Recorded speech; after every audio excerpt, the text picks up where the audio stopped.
everybody. This week, while we're all under quarantine and a bit bored, one of our church members, Fair, asked me if I would do a tutorial on how to paint this cute little hippo here. And I told her, sure, I'd love to. The thing is, I've never done a tutorial before. I've painted before, but I've never done a tutorial. So please bear with me as we go through this, and hopefully we'll all have some fun together. The first thing that I like to do when I'm doing a painting is to sketch it out. Now you're going to want some supplies, and for today we are just going to be sketching her, and then I'll do a part 2 where we paint her. So for today what you'll need is your canvas board, a ruler, and a pencil. When we do get to painting, the things that you will need are paintbrushes,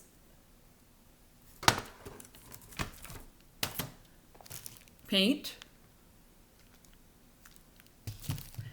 and a glass of water, a towel to protect your table, and some paper towels. And you'll also want some Q-tips. And the reason with that we have Q-tips is because they work really well if you make a boo-boo. You just dip them in the water and you can erase your boo-boo. Now, all of these things I bought on Walmart.com for less than $30. And I got them in just a couple days. So if you need to order supplies, that's a good place to do it. But let's start with our sketching. So the first thing that I like to do is to really study my picture. And the easiest way for me to do that is if you have a printer, you print out a picture, a copy of whatever you're going to be painting. Now, because I found her on Pinterest, it was really easy to do that. If you're painting something that you can't find on Pinterest, then you can still use these same principles by studying the object in nature or wherever it is that you see it.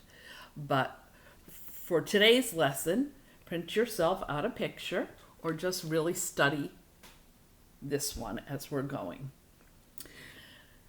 The easiest way for me to do this next part is to turn my picture upside down, because this way you look at it as a combination of shapes as opposed to the whole picture. And this just makes it easier to sketch out, believe it or not. If you really look at this, you are going to see that this really is just a combination of shapes. And I've drawn them out here. Her face is just a big oval. Her eyes, more ovals, an oval within an oval. Her ears are teardrop shape. Here. And her snout is really just a big heart. See that? It's a great big heart, a heart within a heart.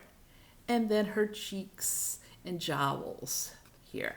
Little circles and just a smile, really.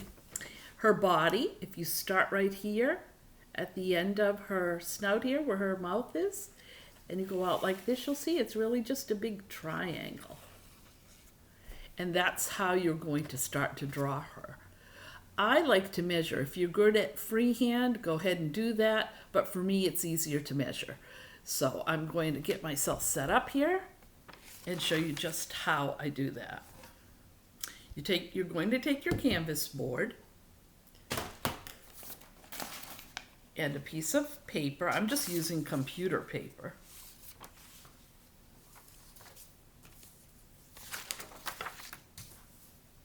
And your ruler. And you're going to get started. So, bye. I hope you can all see her.